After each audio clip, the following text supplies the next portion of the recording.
ಬದುಕು ಕ್ಷಣಿಕ, ಇದು ಬಲ್ಲವರ ಮಾತು. ಇದರ ಅರ್ಥ ತಾತ್ಕಾಲಿಕ, ನಶ್ವರ ಎಂದೇನೋ ಹೌದು.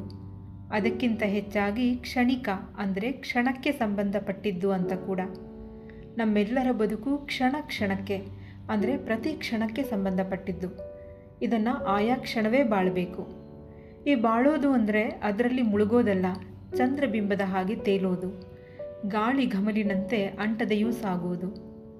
ಚಂದ್ರಬಿಂಬ ನದಿಯಲ್ಲೋ ಕೊಡದಲ್ಲೋ ಮತ್ತೆಲ್ಲೋ ಮೂಡಿದರೂ ಆಯಾ ಪಾತ್ರದಲ್ಲಿ ಮುಳುಗೋದಿಲ್ಲ, ಒದ್ದೆಯಾಗೋದಿಲ್ಲ.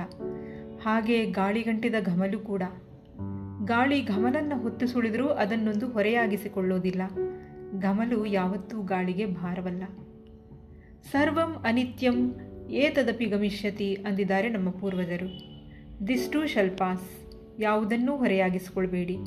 ಈ ಕ್ಷಣ, ಈ ಸಂದರ್ಭ, ಈ ಸನ್ನಿವೇಶವೂ ಸರಿದು ಹೋಗುವುದು ಅಂತ ಇದರ ಅರ್ಥ. ರೊಟ್ಟಿ ಕಾವಲಿ ಮುಂದೆ ನಿಂತವರನ್ನು ನೋಡಿ. ಸುಡು ಕಾವಲಿ ಮೇಲೆ ಕೈಯಾಡಿಸ್ತಾ ರೊಟ್ಟಿ ತಟ್ತಾ ಇರ್ತಾರೆ.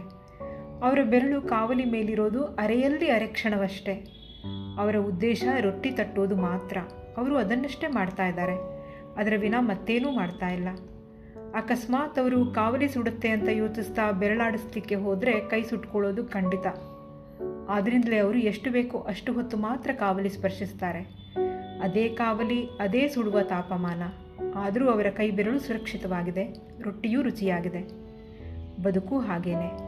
ಎಷ್ಟು ಬೇಕೋ ಅಷ್ಟು ಮಾತ್ರ ಹೊರೆ ಹೊತ್ಕೋಬೇಕು. ಮತ್ತು ಈ ಹೊರೆ ನಮ್ಮ ಬದುಕಿನ ಹೊಣೆಗೆ ಸೀಮಿತವಾಗಿರಬೇಕು. ಆಗ ನಮ್ಮ ಬದುಕು ರುಚಿಯಾಗಿರುತ್ತೆ. ಇಲ್ಲವಾದರೆ ಅಗತ್ಯಕ್ಕಿಂತ ಹೆಚ್ಚು ಕಾಲ ಕಾವಲಿ ಮೇಲೆ ಬೆರಳಿಟ್ಟರೆ ಬರೆ ಬೀಳೋ ಹಾಗೆ ನಮ್ಮ ಬದುಕಿಗೂ ಬರೆ ಬೀಳುತ್ತೆ. ಬಹಳ ಕಾಲದವರೆಗೆ ಅದರ ಬರೆ ಹೊತ್ತೇ ಸಾಗಬೇಕಾಗುತ್ತೆ.